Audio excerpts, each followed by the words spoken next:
know what it do, right? Can you believe it? I'm out the hood now, everybody wanna know what's going down. Can you believe it? I'm on my grind now, everybody wanna know what's going down. Can you believe it? I'm out the hood now, everybody wanna know what's going down. Can you believe it? I'm on my grind now, everybody wanna know what's going down. I want to touch on something, guys, real quick. Kind of like touched on this early on in my channel, man, but just a little bit more, man, because I'm seeing it now. It's starting to become even more of a thing, starting to become rehashed all over again. It's just this thing where they say Terence Crawford, he's fought nobodies, and he's fought pretty much damaged goods from Errol Spence Jr. All right, so Boxing Ego had recently came out and said that Terence Crawford, he fought recently. Pretty much he fought. What did he say again? He called Sean Porter a podcast porter. He's saying that Terence Crawford fought a podcast version of Sean Porter. He didn't fight the boxing Sean Porter, even though we know that's bullshit. Because Porter himself said that he was gonna make this his best. He was gonna train hard and everything like that. So it wasn't like he fought some Sean Porter just that was sitting around for like 2-3 months drinking beers on the couch. No, he fought a prime time, ready to go game Sean Porter, and Sean Porter showed that in the ring. But let's go back a little bit as far as this damaged goods thing, man, when it comes to especially Kell Brook, because that's the one that he fought Kell Brook first, Terence Crawford. He fought him before he fought Sean Porter. So when Errol Spence fought him, he was the champion. He was the IBF champ. Okay, now the thing is, Kell Brook was already damaged goods before Errol Spence got him. Kell Brook, he got whooped on, all right. He got into a good fight, pretty much. He didn't get whooped on. Pardon me. He got into a good fight, pretty good scrap with Sean Porter for the IBF title, and he came out on top for the IBF title. Okay, so that was a pretty rough fight. Sean Porter did good in that fight. He was being Sean Porter, the bull rushing Sean Porter that he is, did his thing. With that being said, he still had a tough fight with Sean. But to me, that was a tough fight. Then he goes up 2 weight classes, and he fights Gennady Golovkin, gets his eye broken. One of his sockets broken completely. Then the other one, it gets slightly broken. So it wasn't like Triple G just touched up one of the sockets and the other one was unscathed. No, he pretty much broke most of Kell Brook's face. You gotta understand, Kell Brook coming up from a welterweight, going up to fight a 160-pounder, bro. And, you know, he wasn't acclimated to that weight class or nothing like that. That he jumped way up past his league. He wasn't supposed to even be nowhere up there with them dudes, but he did it. So that damaged him, bro. So Triple G is really where Kell Brook started being damaged goods. All right.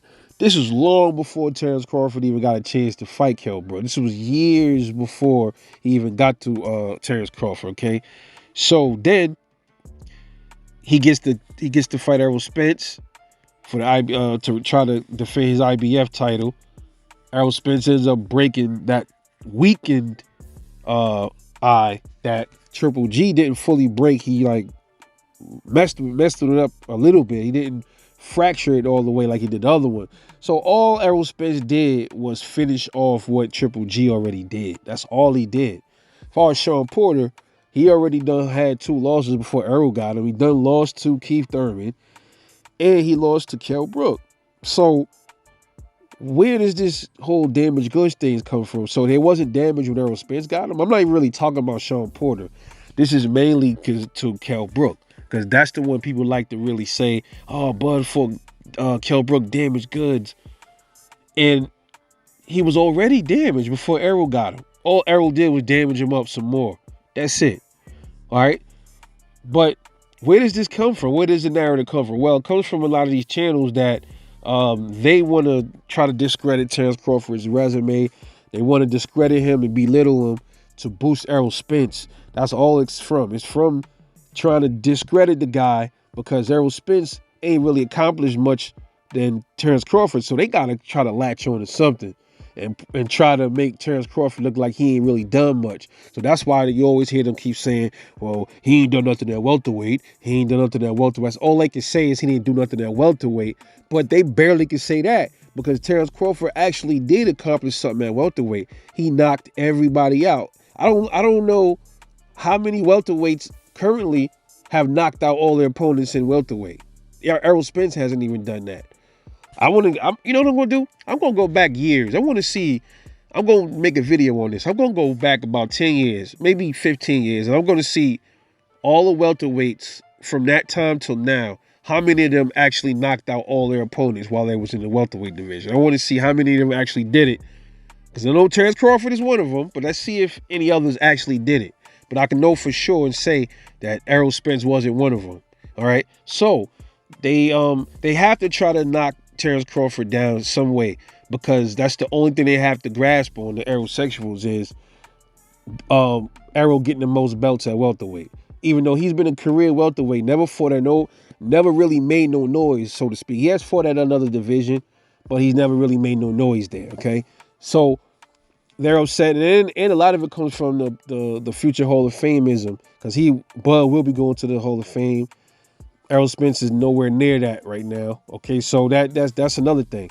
Now, if Errol Spence actually accomplishes what Bud has accomplished, which is win a belt in 3 weight classes, undisputed in 1, win a belt in 2 others. He won belt 135, undisputed at 140, won belts at 147.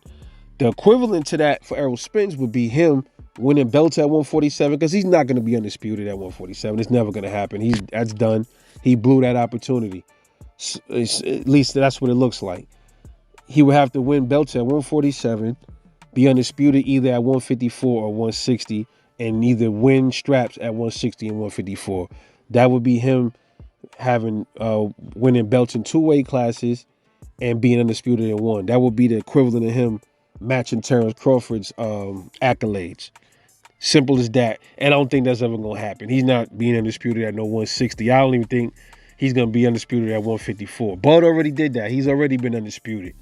You know what I'm saying? He's already been a champ at other weight classes. All Errol has accomplished, like Bud, is win belts at 1 weight class. And Terence Crawford already passed him on that as well. So they have nothing else to go with, man. They can't fuck with the boy. And they upset. And the boy is ripe for a knockout. And that's another reason that they're biting their fingernails right now. That knockout is going to come rather at the hands of Terence Crawford, Boots, somebody going to do it. You know what I'm saying? Or somebody at 154. But we will see. Anyway, let me know what you think. This is your boy, Rebel Life Boxing. I'll catch y'all later, and I'm out. Peace.